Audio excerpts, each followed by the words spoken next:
Bienvenidos y bienvenidas al magazine de la Conmebol Libertadores. ¿Cómo andan? ¿Bien? Yo estoy feliz de la vida, muy contento. Me encuentro, como pueden ver, en Buenos Aires, Argentina, pero não estou solo. Miren a quem tenho acá. Olá, Bianca, como estás? Oi, Juan, tudo bem? Sempre muito bom essa parceria Brasil e Argentina e que faz todo sentido nesse momento de reta final de mata-mata da Conmebol Libertadores. Foi aqui em Buenos Aires que a gente teve o encerramento da primeira semana da semifinal, né? Que semanita tuvimos, Bianca, não?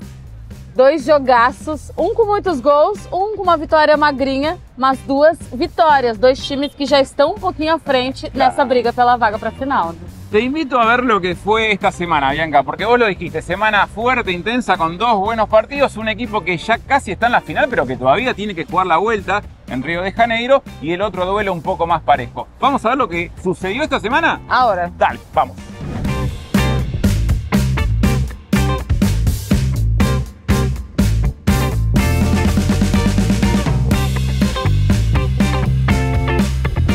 Na Arena da Baixada, o Atlético Paranaense venceu o Palmeiras por 1 a 0. E olha, numa temporada na qual tem se falado muito sobre jogadores do Furacão com estrela, protagonistas, Alex Santana também fez a parte dele. Isso porque ele marcou o gol da vitória e foi o primeiro dele nessa edição da Conmebol Libertadores e também o primeiro com a camisa do Furacão. Era para ser agora, né? E também foi uma noite de destaque para um guri que já vem se destacando. Sim, não fique em choque, eu tô falando do Vitor Roque. Ele que foi determinante na classificação do Atlético Paranaense das quartas de final da Conmebol Libertadores para a semifinal, agora não fez gol, é verdade, mas deu assistência. A noite também da vitória do Furacão em Curitiba sobre o Palmeiras foi marcante para Thiago Heleno, o xerife. Agora ele é um dos jogadores com mais jogos em Conmebol Libertadores pelo Atlético Paranaense. Tem 22, empatado com o Nicão e também com o Lúcio Gonzalez. Eu convido vocês a conferirem detalhes e imagens exclusivas dessa partida.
Y traigo datos, hablemos un poco de números porque Atlético Paranaense lleva 7 partidos sin caer en la competición, son 5 victorias y 2 empates. La racha positiva se extiende a 10 y hablamos del equipo jugando como local en casa, no pierde hace 10 partidos con 7 victorias y 3 empates. Hablemos también del entrenador, de Luis Felipe Scolari, que alcanzó su triunfo número 47 en la Conmebol Libertadores. Pueden creer, quedó solamente a 3 juegos de igualar el récord máximo del entrenador también brasileño. Estamos hablando de Renato Gaúcho. Y hablando de Felipao, es curioso también el dato porque él inició su racha positiva dirigiendo a Palmeiras y casualmente logró este triunfo número 47 enfrentando al Palmeiras de Abel Ferreira. Ambos entrenadores se tienen un respeto mutuo y le preguntamos casualmente a Felipao qué era lo que opinaba sobre Abel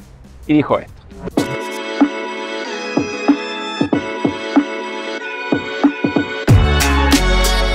O Abel, como jogador, era rapazote, como a gente dizia em Portugal, muito equilibrador. Em todos os sentidos, muito equilibrado. Jogava razoavelmente e equilibradamente. Não era o top da sua equipe, não era o pior da sua equipe, como eu falei outro dia com ele, era 6,5 para 7, sempre. Então a gente podia confiar.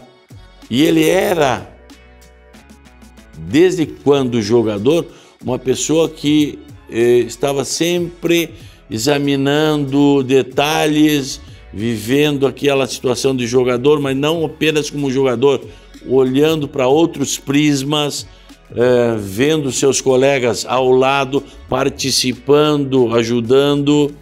Então não me surpreende porque o Abel ter conseguido tudo isso. Não me surpreende que ele vá ainda ser um grande treinador mundial. Já é um grande treinador mundial, mas vai ser muito mais por tudo isso que ele já era como jogador. Assim, estamos a falar, eu acho que é o 3º treinador no mundo com mais títulos, ou o 2º. Eu não tenho a certeza, mas fui ver. Eu acho que ele é o 2º ou 3º, com mais títulos no mundo. Ele conseguiu, nós lá tínhamos muitos clubes, eu torcia pelo Porto, Sporting, pelo Benfica, ele conseguiu unir os portugueses todos em torno da seleção. E é verdade, eu não era nota 7, ele disse ao professor 7, já me está a elogiar demais, agora eu era 6,5 o tempo todo, eu era 6,5 o tempo todo. Ia com o meu treinador para onde ele mandasse eu ia. Eu era 6,5 com o meu treinador, eu era 6,5 o tempo todo com os meus colegas de equipa. Eu não sou cinzento, ou é preto ou é branco. Eu não sou meio copo d'água, ou é cheio ou é vazio. Eu não sou meio. Eu não gosto de ficar a meio da ponte, ou fico num lado ou no outro, a meio da ponte não fico. E é mesmo isso que ele disse, eu era 6,5 o tempo todo. E eu lembro-me quando fui chamado à seleção por ele, isto é verdade, eu acho que também nunca disse isto a ninguém, e só quero ir ver o que é que ele faz para ganhar tanto como ele ganhou. Era só a minha... Se vou jogar, eu até achava que nem ia jogar, francamente, porque Portugal tinha 3 laterais direitos, eu era o 4. E eu só ia se algum deles se lesionasse, ou se 2 deles se lesionasse, que foi o que aconteceu. 2 deles lesionaram-se e eu fui, ele chamou. E eu só queria ver o que é que ele fazia. E uma coisa eu percebi, ele tinha o grupo todo na mão. Em termos de treino, era mais ou menos igual, era igual aos que eu tinha, ao Paulo Bento, era a filosofia de treino, era igual aos treinadores portugueses, não havia grande diferença. Agora, no modo de gerir, no modo como ele tinha, como ele falava com os jogadores, foi o que mais me surpreendeu. Agora a gente vai falar sobre a partida que aconteceu aqui no José Amalfitani, Casa do Vélez, na qual o Flamengo já conseguiu uma vantagem pra lá de significativa. Ainda mais se a gente for pensar nessa altura do mata-mata da Conmebol Libertadores. 4-0, fora de casa e com uma noite quase mágica, por que não, do Pedro. Ele fez um hat-trick, marcou 3 dos 4 gols da equipe carioca, que também teve o Everton Ribeiro como goleador. O Pedro é o artilheiro dessa edição da Conmebol Libertadores com 11 gols em 11 jogos. Pega essa média, tá? E ele também chegou a um patamar histórico, igualou Zico e Gabigol. Os 3 são os maiores artilheiros do Flamengo numa mesma edição de Conmebol Libertadores, 11 gols para cada um. Y Pedro es el primer jugador en marcar 3 goles en una semifinal de Conmebol Libertadores desde que lo hiciera el chileno Ivo Basay en la edición de 1997 en aquella serie entre Colo-Colo y Cruzeiro. Un dato más, pensemos, Pedro tiene 11 goles, Gabigol tiene 5, Everton Ribeiro tiene 4. Son 20 goles de los 30 que tiene el Flamengo en la competición. Increíble, ¿no? Y ahora los invito a ver la película del partido.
Vai bater dali, Vidal, Gabigol, Pedro!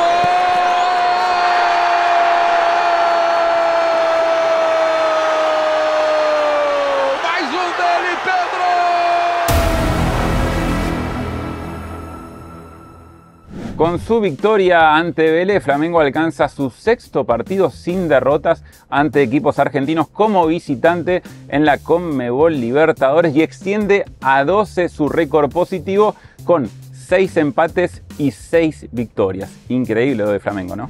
Fazendo um recorte do momento mais atual do Flamengo na Conmebol Libertadores, nas últimas 29 partidas da equipe carioca, só uma derrota, tá? Foi justamente na final da edição passada para o Palmeiras por 2-1. Fora ela, 22 vitórias e 6 empates. E ainda nesse clima pós-goleada sobre o Vélez, vamos conferir o que o Vidal falou em exclusivo pra gente sobre disputar a Conmebol Libertadores pela equipe rubro-negra. Otra cosa que hablaste recién del sueño de ganar la Copa Libertadores.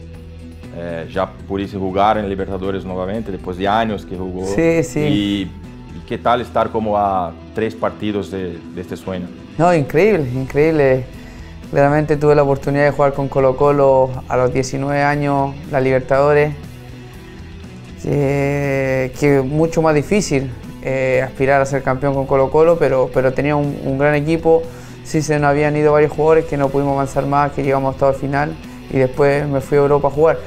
Pero venir acá a Flamengo, a un equipo ya fuerte como lo es ahora, estar tan cerca de ganar la Libertadores, creo que todos los días me estoy preparando, soñando con ese día de ojalá este año sea cumplir mi sueño y el sueño de todos los hinchas de Flamengo, de levantar otra Libertadores más.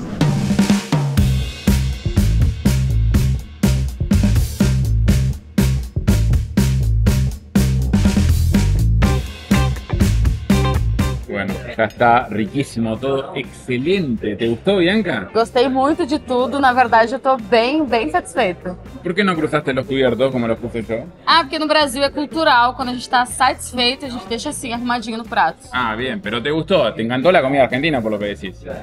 Gostei muito, gosto da comida argentina, mas tava falando mesmo da semana de semifinal da Conmebol Libertadores. Bueno, claro, sí, tuvimos una gran semana de Libertadores y la que viene también va a ser tremenda, así que quédense, suscríbanse al canal de Libertadores porque la semana que viene en el Magazine vamos a tener mucho más con lo que suceda con las semifinales de vuelta, bien. É isso, a gente encerra essa edição da Magazine Digital da Conmebol Libertadores satisfeitos com a comida e também com as partidas e já ansiosos para conhecer de fato os 2 finalistas dessa edição da competição. Voltamos semana que vem. Um beijo. Tchau, tchau.